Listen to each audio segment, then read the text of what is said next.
สมัยญาติจุมนิสูบองโอนปริมาตสนิกชนได้จีเนสไนฮานกีฬาบอลตอดก็โดยเชียโจจัดวินิยกเลวิสัยกีฬาบอลตอดดำไปรถไทยซบไทยกาแฟให้ทางนี้วนมาจูบจูมวยหนึ่งขยมเอ็มซีกงในขนมวิดีโอวิเปียบาลจำนวนบนกู้มักใจจุนบองโอนโดยจีรอดองให้สำหรับการวิเปียนี้ตัวบรรเจานะคือจีวิดีโอแดนมินเพื่อการวิเปียตามลัตพอลประวัติประกวดเนี่ยเปกับรองมอกก็โดยจีปอลมินเซ็งๆแดนมินบานดอกสลองปีบอร์เตยงมาใจจุนบองโอนให้รอการสำหรับจัดเล็งตามกรมหน้าตามแอดมินหรือก็สำหรับจัดสุภาพวินิจฉัยโดยคนไอ้นั่นคือจิการกระบอกบองโอนหายบองโอนกระทาสำหรับบุญกู้ได้แอดมินเพื่อการมองวิเปียในของวิดีโอมือนี้มีจำนวนติดตัวจังบานกาวิเปียกู้บันไทม์หรือกับจังบานดำไรบาลเซ็งๆชลานเชียงนี้โอเคบองโอนไอเพื่อการจอยกรุ๊ปเทเลกราฟ AKFC Sportive บอกขยมตัวตามระยะดำนอลิงในกราวโปรไฟล์โดยคนนู้นจีกรุ๊ปดำไรบาลบอกขยมตัวให้มีสมาชิกระหดดอลมวยปอนปรับมวยรอยเนี่ยจังบองโอนมีจำนวนร้องจองจอยกรุ๊ป AKFC Sportive ดำไปยกบานดำไรบาลโอเคจดมาตามแอดมินนะตามระยะดำนอลิงในกราวโปรไฟล์บองโอนโรดำนอลิงมันเคยเต้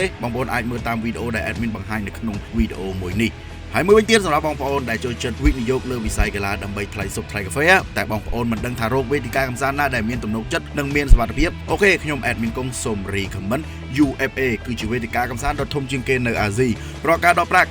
เมียนเปียบราเมียนเพียบนิสโรนดังเมียนตุ่มนกจัดปั้วให้ไทม์ตั้งเมียนโปรโมชั่นจีชานเซ็งเตี้ยได้ไปจะบอลในยังเมียนโปรโมชั่นไทม์จูนในอากีฬาบอลตอดเกรดเอดำไร$15เปลี่ยนบองโอนจองดังปอลเมียนบรรทัดอาจสะสู้ตามระยะขยมบ้านในขนมลิงก์กรุ๊ปเทเลกราฟหรือกับไอทูการคอมเมนต์ในของวิดีโอมวยนี้ต่อกับมาคาเฟ่จังนี้ยังโจตัววิดีโอวิเปียบาลจมวยหนังแอดมินให้สำหรับใครนี่เห็นเมียนกู้ติดได้จังแอดมินกระสมชื่อบุญกู้ในขนมพรีเมียร์ลีกมากู้ในขนมโคปาเดเรย์របស់ Espagne มากู้ให้ปีกู้ที่แอดมินหรือบาลประคือบาลในลีกกัมพูរបស់บราซิลในกู้ที่มวยนั่งในพรีเมียร์ลีกคือกรมแบรนด์ฟอร์ดจูบจมวยหนังกับเพลิงทงอาร์เซนอลจำนายกู้ที่ปีในสเปนโคปาเดเรย์คือระเวียงกรมคลาคมอาติโกมาดริดจูบจมวยหนังเนเมียนบอลบาร์เซโลนาให้กู้ที่ใบในลีกกัมพูบราซิลคือระเวียงกรมฟลูมิเนเซ่จูบจมวยหนังโบตาโฟโกให้จำนายกู้จงกลายกันในขนมลีกกัมพูบราซิลและคือกรมอินเตอร์เนชั่นแนลหนังจูบจมวยหนังปาล์เมรา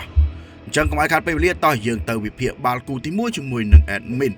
กูที่มวยแบรนด์ฟอร์ดจูบจมวยหนังอาร์เซนอลในวิลเลียมมองไปรมลงอาเตียนยังเงียบมาเมื่อตารางบรรทุสำหรับกรมแตงปีปัจจุบันแบรนด์ฟอร์ดกรมประจับแตงในลีกเรียงตีปรำปีฉลองกัดมาเพย์ปรำประกวดเมียน39บรรทุครองนู้ชนะดับปีสมาใบหนึ่งจังดับดองสดโจตีบาน39ครอบนั่งระบบกรอบบาลจำนวน34ครอบในขณะที่อาร์เซนอลโชว์ในกัมพูตารางอิงลิสพรีเมียร์ลีกฉลองกัดมาเพย์ปรำประกวดเมียน56บรรทุครองนู้ชนะดับปรำปีดองสมาปรำดองหนึ่งจังใบดองสดโจตีบาน39ครอบนั่งระบบกรอบบาลจำนวนดับปรำปีครอบเงียบเมื่อสมรภูมิปรำประกวดกันลองมอกสำหรับกรมประจับแตงปัจจุบันคือเฮียงลอกูซ้ำแต่ขนุนชนะใบหนึ่งจังปีเมียนชนะจมวยในเซฟิลเวเนเซเนอร์เอฟเอคัพปีต้นโซนมันต่อมากับจันเชลซีโซนต้นหนึ่งปีไอ้กับต่อจันนอตติงแฮมฟอเรสต์ในกรุงเทพได้คนไอโซนต้นหนึ่งปีไอ้กับยอชนะอาร์เซนอลวิลล่ามวยต้นโซนจนในการประกวดจงกรอยอชนะเลยกรุงกลางยูกาซอลดอทไดเก้ใบต้นหนึ่งปีในขณะได้กรุงพิวอาร์เซนอลวิ่งปรำประกวดจงกรอยละออนะจันแต่มาดองเต้โดยจันแมนเชสเตอร์ยูไนเต็ดปีต้นใบให้บรรทอมกับยอชนะไครอตอาร์มาตีในแชมเปี้ยนส์ลีกใบต้นหนึ่งปีบรรทอยอชนะเลอลิดยูไนเต็ดบุญต้นหนึ่งโซนให้กับยอชนะเลอเชลซีมวยต้นหนึ่งโซนในปีรางวัล EFL ครับจำนายการประกวดจงกรอยในขนมเอมิเรตส์สเตเดียมบรรทอยอชนะเลอกรมสมัครมาซันเดอร์แลนด์ได้เลดพอร์ตใบต้นหนึ่งโซนเงียบมาเมื่อประวัติในการจูบគ្នាสำหรับกรมตั้งปีบารอบปัดก็จูบគ្នា10ดองมาจับแต่แบรนด์ฟอร์ดอาชนะบานแต่มาดองเต้ในขณะที่อาร์เซนอลชนะ8ดองหนึ่งสมัครគ្នា2ดองให้จำนายการจูบគ្នាថ្មីថ្មោង5ប្រកួតចុងក្រោយនេះគឺអាร์เซนอลអាចឈ្នះរហូតដល់4ប្រកួតហើយនឹងស្មើគ្នា1ដងអញ្ចឹងសម្រាប់ការជួបគ្នាគឺក្រុមភ្ញៀវអាร์เซนอลធ្វើបានល្អជាងយើងងាកមកមើលការត្រៀមព្រមសម្រាប់ក្រុមទាំងពីរសម្រាប់ក្រុមចាប់ផ្ទះបច្ចុប្បន្នអវត្តមានកីឡាករ4រូបក្នុងនោះរបួស2រូបនិងទទួលបានកាត់ក្រហម2រូបគឺមានកីឡាករ Fabio Carvalho ជាមួយនឹង Joshua Da Silva ដែលមានបញ្ហារបួសចំណែក Reece Nelson ជាមួយនឹង Kevin Scade ទទួលបានកាត់ក្រហមមិនមានវត្តមាននៅក្នុងការប្រកួតមួយទេនៅខណៈដែល Arsenal អវត្តមានកីឡាករដូចជាកាពីតានក្រុម Martin Odegaard, McDormand, Mikel Merino, Bukayo Saka ជាមួយនឹងកីឡាករ Leandro Trossard ចំណែក line up ដែលគិតថានឹងមានវត្តមាននៅក្នុងការប្រកួតមួយនេះវិញសម្រាប់ក្រុមម្ចាស់ផ្ទះក្រុមការដឹកនាំរបស់លោក Kate Andrew រៀបចំក្នុងប្រព័ន្ធ 3-7 មានអ្នកចាំទី Kelleher ខ្សែការពារ3រូបមាន Vandenberg មាន James Collins ជាមួយនឹង Rothan Archer ហើយនៅបានកណ្ដាលមាន Lewis Potter មាន Jenson មាន Yamuluk មាន Janel ជាមួយនឹង Kayode ហើយខ្សែប្រយុទ្ធពីររូបប្រើប្រាស់កីឡាករ Thiago ចាប់ដៃគូជាមួយនឹងកីឡាករ Daniel Otara នៅខណៈដែលក្រុមភ្ញៀវកំភ្លើងធំ Arsenal ក្រោមការដឹកនាំរបស់លោក Mikel Arteta រៀបចំក្នុងប្រព័ន្ធ 4-3-3 មានអ្នកចាំទី David Raya ខ្សែការពារមាន Julian Timber មាន William Saliba មាន Gabriel Magalhaes ជាមួយនឹង Hincapie នៅតំបន់កណ្ដាលប្រើប្រាស់កីឡាករ Kai Havertz Martin Zubimendi ជាមួយនឹង Declan Rice ហើយតំបន់ប្រយុទ្ធប្រើប្រាស់កីឡាករ Gabriel Martinelli Noni Madueke ជាមួយនឹងកីឡាករសញ្ជាតិស៊ុយអែតគឺ Victor Gyökeres សម្រាប់គូប្រកួតទាំងពីរបើយើងងាកមកមើលប្រវត្តិនៃ5ប្រកួតជួបគ្នាហ្នឹងក៏រៀងល្អគួរសមដែរណាមិនថាក្រុមចាស់ផ្ទះឬក្រុមភ្ញៀវក៏ប៉ុន្តែក្រុមភ្ញៀវគឺគេធ្វើបានល្អស្រាប់ហើយដោយបច្ចុប្បន្នហ្នឹងក្រុមចាស់ផ្ទះដោយអត់មាននិយាយចឹងនៅលេខរៀងទី7នៅមានឱកាសក្នុងការប្រជែងតំណែងទៅលេងពានរង្វាន់នៅអឺរ៉ុបនៅខណៈដែល Arsenal ចង់បានការឈ្នះមួយនេះដើម្បីបន្តក្តោបក្តាប់តារាងកំពូលនិងរក្សាគម្លាតជាមួយនឹងក្រុមលេខ2លេខ3លេខ4ដូច្នេះចង់មិនចង់ក្រុមទាំងពីរការប្រកួតមួយនេះសំខាន់ដូចគ្នាណាក៏ប៉ុន្តែសម្រាប់គូទាំងពីរទោះបីសំខាន់យ៉ាងណាក៏ដោយបើយើងមើលប្រវត្តិនៃការជួបគ្នា5ប្រកួតកន្លងទៅនឹង Arsenal មិនទាន់ផ្លត់ស្នៀតឲ្យក្រុមម្ចាស់ផ្ទះទេដូច្នេះការប្រកួតយប់នេះ Arsenal ដូចជាបើកវិនិយោគប្រហែលកន្លះបូក1អីហ្នឹងអញ្ចឹងគិតថាយប់នេះ Arsenal អាចនឹងហូបចុកទៅលើក្រុមម្ចាស់ផ្ទះបើមិន 1-0 ក៏ 2-0 ដែរដូច្នេះគូនេះបើសួរ admin ស្រឡាញ់ក្រុមណា admin recommend ឲ្យស្រឡាញ់ទៅលើក្រុមភ្ញៀវ Arsenal នឹងមិនធ្វើឲ្យបងប្អូនខកបំណងទេឥឡូវយើងបន្តនៅគូទី2នៅក្នុងពាន Spain Copa del Rey វគ្គ semi final ជើងទី1រវាងក្រុម Atletico Madrid ជួបជាមួយនឹង FC Barcelona នៅវេលាម៉ោង 3 រំលងអាត្រៀតងាកមកមើលសមិទ្ធផល5ប្រកួតកន្លងទៅសម្រាប់ក្រុម Atletico Madrid ដូចជាមិនល្អណាស់ណាទេក្នុងនោះឈ្នះ2ស្មើ1និងចាញ់2ដងមានឈ្នះទៅលើ Mallorca 3-0 ចាញ់ Bodo Glimt នៅ Champions League 1-2 ហើយស្មើជាមួយនឹង Levante 0-0 បន្តយកឈ្នះលើ Real Betis នៅ Copa del Rey វគ្គ8ក្រុមចុងក្រោយ 5-0 ចំណែកការប្រកួតចុងក្រោយក៏ចាញ់ជាមួយនឹង Real Betis នេះដដែលដោយលទ្ធផល 0-1 នៅក្នុងទឹកដីរបស់ខ្លួនឯងនៅខណៈដែល Barcelona ទៅឆ្លងកាត់ Albacete មកពីវគ្គ8ក្រុមចុងក្រោយហើយ5ប្រកួតចុងក្រោយនឹងឈ្នះទាំង5ដងក្នុងនោះមានឈ្នះជាមួយ Real Betis 3-0 បន្តយកឈ្នះលើ Copenhagen នៅ Champions League 4-1 ហើយយកឈ្នះ Elche 3-1 ហើយក៏យកឈ្នះ Albacete នៅ Copa del Rey វគ្គ8ក្រុម 2-1 ចំណែកការប្រកួតចុងក្រោយក៏យកឈ្នះលើ FC Mallorca 3-0 អញ្ចឹងប្រវត្តិ5ប្រកួតនេះគឺក្រុមភ្ញៀវល្អដាច់ឆ្ងាយណាងាកមកមើលប្រវត្តិនៃការជួបគ្នា15លើកចុងក្រោយ Atletico Madrid ធ្វើបាន4ដងក្នុងការយកឈ្នះ Barcelona ចំណែក Barcelona ឈ្នះ8ដងនិងស្មើគ្នាចំនួន3ដងចំណែកការជួបគ្នា5ប្រកួតថ្មីៗហ្នឹងក៏ Barcelona រៀបធ្វើល្អគ្រាន់បើជាងដែរដោយក្នុងនោះអាចឈ្នះ3ដង Atletico Madrid ឈ្នះតែម្ដងហើយនឹងស្មើគ្នា1ដងអញ្ចឹងក្រុមភ្ញៀវនៅតែល្អជាងណាប្រវត្តិនៃការជួបគ្នាមិនថាថ្មីមិនថាចាស់ទេឥឡូវយើងងាកមកមើលការត្រៀមព្រមសម្រាប់ក្រុមចាប់ផ្ទះយប់នេះនឹងអវត្តមានកីឡាករពីររូបដែលបញ្ហារបួសគឺកីឡាករ Johnny Cazado ជាមួយនឹងកីឡាករ Pablo Barrios នៅខណៈដែលក្រុមភ្ញៀវយប់នេះអវត្តមានកីឡាកររហូតដល់5រូបមានកីឡាករ Christensen, Gavi, Pedri, Marcelo Ford ជាមួយនឹងកីឡាករ Rafinha អញ្ចឹងមានបញ្ហាណាសពុយសិទ្ធិកីឡាករសំខាន់ងាកមកមើល line up ដែលគិតថានឹងមានវត្តមាននៅក្នុងការប្រកួតមួយនេះវិញសម្រាប់ក្រុមម្ចាស់ផ្ទះក្រោមការដឹកនាំរបស់លោក Diego Simeone រៀបចំក្នុងប្រព័ន្ធ 4-3-3 មានអ្នកចាំទី Muzo ខ្សែការពារប្រើប្រាស់កីឡាករ Ruguri, Henko, Pubil ជាមួយនឹង Llorente ហើយតំបន់កណ្ដាលមានកីឡាករ Antoine Griezmann មាន Koke មាន Mendoza ចំណែកតំបន់ប្រយុទ្ធមានកីឡាករ Anelon Lookman មានកូនប្រុស Simeone ជាមួយនឹងខ្សែប្រយុទ្ធសញ្ជាតិអាហ្សង់ទីន Julian Alvarez នៅខណៈដែលក្រុម Barcelona ក្រោមការដឹកនាំរបស់លោក Hansi Flick រៀបចំក្នុងប្រព័ន្ធ 4-2-3-1 មានអ្នកចាំទី John Garcia ខ្សែការពារមាន Jukonde មាន Paco Bazzi មាន Gerard Martin ជាមួយនឹង Alex Balde ចំណែកតំបន់កណ្ដាលប្រើប្រាស់កីឡាករ Frankie de Jong ចាប់ដៃគូជាមួយនឹង Eric Garcia ហើយតំបន់ប្រយុទ្ធមាន Apon Lamine Yamal មាន Fermin Lopez មាន Dani Olmo ជាមួយនឹងខ្សែប្រយុទ្ធសញ្ជាតិអេស្ប៉ាញគឺ Ferran Torres សម្រាប់ក្រុមទាំងពីរបើយើងងាកមកមើល5ប្រកួតចុងក្រោយនេះគឺត្រូវទទួលស្គាល់ថាក្រុមភ្ញៀវ Barcelona ល្អជាងក្រុមចាស់ផ្ទះដាច់នៅខណៈដែល Atletico Madrid មានឈ្នះមានចាញ់មានស្មើត្រឡប់ទៅវិញត្រឡប់ទៅមកហ្នឹងហើយប្រវត្តិនៃការជួបគ្នាទៀតតែងធ្វើបានល្អពេលជួបជាមួយនឹង Barcelona បើយើងងាកមកមើល5ប្រកួតថ្មីហ្នឹងនៅក្នុងទឹកដី Atletico Madrid ចំនួន2ដងគឺ Barcelona អាចយកឈ្នះដោយលទ្ធផលទាំង2ដងដោយមានឈ្នះ 4-2 និងឈ្នះ 1-0 ដូច្នេះការជួបគ្នាក្នុងជើងទី1នេះត្បិតតែជាពានសំខាន់មែនក៏មិនប្រកាសថាមានប្រៀបទៅលើ Barcelona ទេដោយសារតែទម្រង់លេងរៀងធ្លាក់ចុះណាសម្រាប់ក្រុម Atletico Madrid ដូច្នេះសម្រាប់គូនេះសួរ admin ស្រឡាញ់វិណា admin មើលតាមការវិភាគមើលតាមប្រវត្តិនៃការប្រកួតនេះពេលកន្លងមក admin សូមជឿរើសក្រុមភ្ញៀវ FC Barcelona គិតថាយប់នេះអាចនឹងឈ្នះទៅលើ Atletico Madrid ដោយលទ្ធផល 2-1 ឬក៏3-2 យើងបន្តជាមួយនឹង admin នៅគូទី3នៅក្នុងលីកកំពូលប្រេស៊ីលគឺរវាង Fluminense ត្រូវជួបប្រចាំតតាំងជាមួយនឹង Botafogo នៅវេលាម៉ោង 5 កន្លះទៀតភ្លឺណាយើងងាកមកមើលតារាងពិន្ទុសម្រាប់ក្រុមទាំងពីរទៅឆ្លងកាត់2ប្រកួតទេក្រុមចាប់ផ្ទះមាន4ប៉ុណ្ណឹងក្នុងនោះឈ្នះ1និងស្មើ1សុទ្ធបញ្ចូលទីបាន2ដងនិងរបូតក៏បាល់មួយគ្រាប់នៅខណៈដែលក្រុមភ្ញៀវ Botafogo មាន3ពិន្ទុក្នុងនោះឈ្នះ1និងចាញ់1សុទ្ធបញ្ចូលទីបាន2គ្រាប់និងរបូតគ្រាប់បាល់ចំនួនគ្រាប់ងាកមកមើលសមិទ្ធផលទម្រង់លេង5ប្រកួតចុងក្រោយ Fluminense ល្អមែនទែនមិនស្គាល់បរាជ័យ ទេក្នុងនោះឈ្នះ4និងស្មើម្ដងមានឈ្នះ Flamengo 2-1ហើយបន្តមកក៏យកឈ្នះ Grêmio Porto 2-1បន្តយកឈ្នះលើ Botafogo នេះឯង1-0ហើយក៏ស្មើជាមួយនឹង Bahia FC 1-1ចំណែកប្រកួតចុងក្រោយនៅក្នុងទឹកដីក៏បន្តយកឈ្នះលើ Marca 1-0នៅខណៈដែលក្រុមភ្ញៀវវិញរៀងយ៉ាប់តិច3ប្រកួតចុងក្រោយចាញ់ទាំង3ប្រកួតហើយ2ប្រកួតមុននឹងឈ្នះក៏មានឈ្នះជាមួយនឹង Banco FC 2-0ហើយក៏យកឈ្នះលើ Cruzeiro 4-0ចំណែក3ប្រកួតមានចាញ់ Fluminense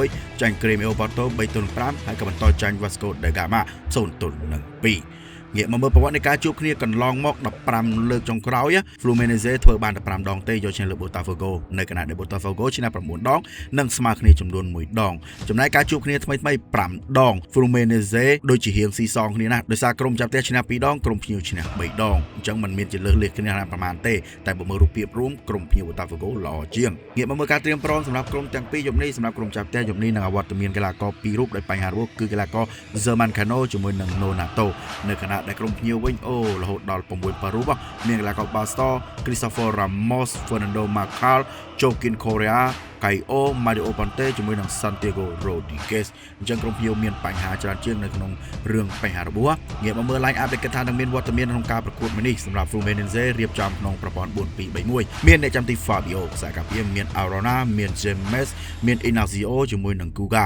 ហើយតំបន់កណ្ដាលប្រើប្រាស់កីឡាករ Martinelli ជាមួយនឹង Otavio ចំណែកតំបន់ប្រយុទ្ធមាន Zena មាន Ganzo មាន Savarino ជាមួយនឹងខ្សែប្រយុទ្ធសញ្ជាតិ Brazil Kennedy នៅខណៈដែលក្រុមភ្ញៀវរៀបចំក្នុងប្រព័ន្ធ 3-4-2-1 មានអ្នកចាំទី Erling ខ្សែការពារមាន Jacinho មាន Bastos ជាមួយនឹង Barbosa ហើយតំបន់កណ្ដាលមាន Santos មាន Vinagre មាន Barrera ជាមួយនឹង Abodias ហើយតំបន់ប្រយុទ្ធមាន Martin មាន Fernandez ជាមួយនឹងខ្សែប្រយុទ្ធ Rose សម្រាប់ក្រុមទាំងពីរបើយើងងាកមកមើល5ប្រកួតចុងក្រោយនេះគឺក្រុមចាប់ផ្ទះល្អជាងណាស់មិនថាពានរង្វាន់អីទេដោយសារក្រុមចាប់ផ្ទះមិនទាន់ចាញ់ទេនៅខណៈដែលក្រុមភ្ញៀវវិញចាញ់3ប្រកួតជាប់គ្នាហើយការមកលេងក្នុងទឹកដីរបស់ Fluminense បើយើងមើលចុងក្រោយ5ប្រកួតចុងក្រោយគឺក្រុម Botafogo មិនទាន់ស្គាល់ឬក៏ស្មើជាមួយក្រុមចាប់ផ្ទះទេដោយចាញ់5ប្រកួតជាប់គ្នាហើយការប្រកួតក្នុងទឹកដី Fluminense នេះក៏ធ្វើបានល្អទៀតដូច្នេះសម្រាប់គូទាំងពីរមិនមានការវិនិយោគទេដូចជាស្មើណាក្រុមនេះអត់មានក្រុមណាបើកវិនិយោគទេអញ្ចឹងសម្រាប់ admin បើសួរ admin ឆ្លាញ់ក្រុមណា admin សូមរីកមិនបងប្អូនឆ្លាញ់ទៅលើក្រុមចាប់ផ្ទះទៅល្អជាងគិតថាយប់នេះចាប់ផ្ទះអាចនឹងឈ្នះទៅលើក្រុមភ្ញៀវដោយលទ្ធផលប្រកបហើយបើមិន 2-1 ក៏ 1-0 ដែរអញ្ចឹងសូមឆ្លាញ់ទៅលើ Fluminense បន្តជាមួយនឹងគូចុងក្រោយនៅលីកកំពូលប្រេស៊ីលដដែលគឺរវាង Internacional ជួបជាមួយនឹង Palmeiras យើងងាកមកមើលតារាងពិន្ទុសម្រាប់ក្រុមទាំងពីរសម្រាប់ក្រុមម្ចាស់ផ្ទះវិញបច្ចុប្បន្នស្ថិតនៅលេខរៀងទី16ឆ្លងកាត់2ប្រកួតមានត្រឹមតែ1ពិន្ទុទេក្នុងនោះស្មើ1និងចាញ់1នៅខណៈដែលក្រុមភ្ញៀវវិញឆ្លងកាត់2ប្រកួតមាន4ពិន្ទុឈ្នះ1ស្មើ1សុទ្ធចូលទីបាន7គ្រាប់និងរបូតគ្រាប់បាល់ចំនួន3គ្រាប់ងាកមកមើលការប្រកួតចុងក្រោយ5ប្រកួតចុងក្រោយក្រុមម្ចាស់ផ្ទះឈ្នះ3ស្មើ1និងចាញ់1ក្នុងនោះមានឈ្នះ Grêmio Porto 4-2ហើយក៏ចាញ់ជាមួយនឹង Atlético Paranaense 0-1បន្តមកក៏យកឈ្នះ Caxias 1-0ហើយស្មើជាមួយនឹង Flamengo 1-1ចំណែកប្រកួតចុងក្រោយក្នុងទឹកដីនៅពានរង្វាន់ Gaucho Brazil យកឈ្នះលើក្រុម São Luís 3-0នៅខណៈទំនងលេងរបស់ក្រុមភ្ញៀវ5ប្រកួតចុងក្រោយគឺដូចគ្នាឈ្នះ3ស្មើ1និងចាញ់1ក្នុងនោះមានយកឈ្នះ Sao Paulo 3-1ស្មើជាមួយនឹង Atlético Mineiro 2-2ហើយបន្តមកក៏ចាញ់ជាមួយនឹង Botafogo 0-1បន្តមកក៏ឈ្នះ Vitória BA 5-1ចំណែកការប្រកួតចុងក្រោយក៏បន្តយកឈ្នះ Corinthians ដល់ក្រៅដី1-0អញ្ចឹង5ប្រកួតចុងក្រោយគឺដូចគ្នាក្រុមទាំងពីរណាល្អរៀងដូចគ្នាងាកមកមើលប្រវត្តិនៃការជួបគ្នាវិញ15ប្រកួតចុងក្រោយម្ចាស់ផ្ទះឈ្នះ4ដងក្រុមភ្ញៀវឈ្នះ7ដងនិងស្មើគ្នា4ដងចំណែកការជួបគ្នាថ្មីៗ5ដងគឺក្រុមភ្ញៀវធ្វើបានល្អជាងដោយក្រុមនោះឈ្នះ3ស្មើ1និងចាញ់1ដងចំណែកឯការត្រៀមខ្លួនយប់នេះវិញសម្រាប់ក្រុមម្ចាស់ផ្ទះដូចជាមិនមានព័ត៌មានអំពីបញ្ហាកីឡាកររបួសទេនៅខណៈដែលក្រុមភ្ញៀវក៏អវត្តមានកីឡាករត្រឹមតែ2រូបទេគឺកីឡាករ Philip Anderson ជាមួយនឹង Paulinhoចំណែក line up 11អ្នកដំបូងដែលគិតថានឹងមានវត្តមាននៅក្នុងការប្រកួតមួយនេះវិញក្រុមចាប់ផ្ទះរៀបចំក្នុងប្រព័ន្ធ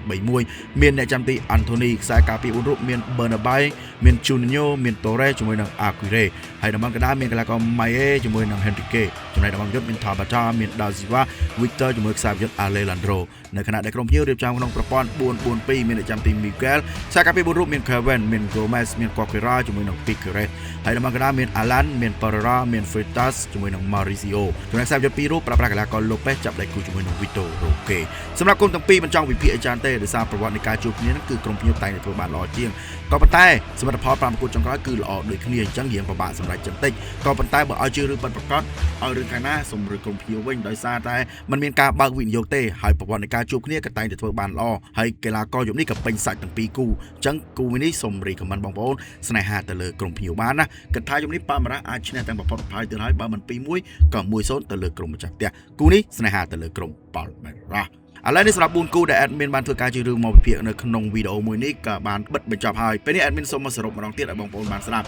នៅគូទី1 Brentford ជួបនឹង Arsenal គូនេះ recommend បងប្អូនស្នេហាទៅលើក្រុមភ្ញៀវ Arsenal គូទី2 Atletico Madrid ជួបគ្នាជាមួយនឹង Barcelona នៅ Copa del Rey គូនេះក៏ recommend ឲ្យស្នេហាទៅលើក្រុមភ្ញៀវ FC Barcelona ចំណែកគូទី3រវាង Fluminense ជួបជាមួយនឹង Botafogo នៅ Liga ប្រទេស Brazil គូនេះ recommend ឲ្យបងប្អូនស្នេហាទៅលើក្រុមប្រទេស Fluminense ចំណែកគូចុងក្រោយវិញ Internacional ជួបជាមួយនឹង Palmeiras គូនេះណែនាំបងប្អូនស្រឡាញ់ទៅលើក្រុមភ្ញៀវ Palmeiras ជឿជាក់ថា4គូនេះសង្ឃឹមថានឹងនាំបងប្អូនទៅរកវិថីសុខដើម្បីសងសឹកកាលពីម្សិលមិញដែលយើងរៀងរោគប្រាក់ទាំងអស់គ្នាណាចឹងគិតថានឹងនាំបងប្អូនជោគជ័យនៅក្នុងវីដេអូមួយនេះហើយបើសិនជាបងប្អូនគិតថា4គូនេះមានចំនួនតិចតួចពេកចង់បានបន្ថែមពីការវិភាគក៏ដូចជាតម្រូវបានផ្សេងៗអូខេ join ក្រុម AKFC Sport Team តាមរយៈតំណ link ក្រោម profile តែបើរក link ឃើញទេនេះបងប្អូនអាចទស្សនារូបភាពដែល admin បង្ហាញនៅក្នុងវីដេអូមួយនេះជាមួយនឹង admin ទាំងអស់គ្នាហើយមួយវិញទៀតសម្រាប់បងប្អូនដែលចូលចិត្តវិនិយោគលើវិស័យកីឡាដើម្បីរកថ្លៃសុទ្ធថ្លៃកាហ្វេតែមិនដឹងមាន web ណាដែលមានទំនុកចិត្តវេទិកាកម្សាន្តណាដែលទំនុកចិត្តអូខេ admin recommend វេទិកាកម្សាន្ត UFA ជាវេទិកាកម្សាន្តធំជាងគេនៅអាស៊ី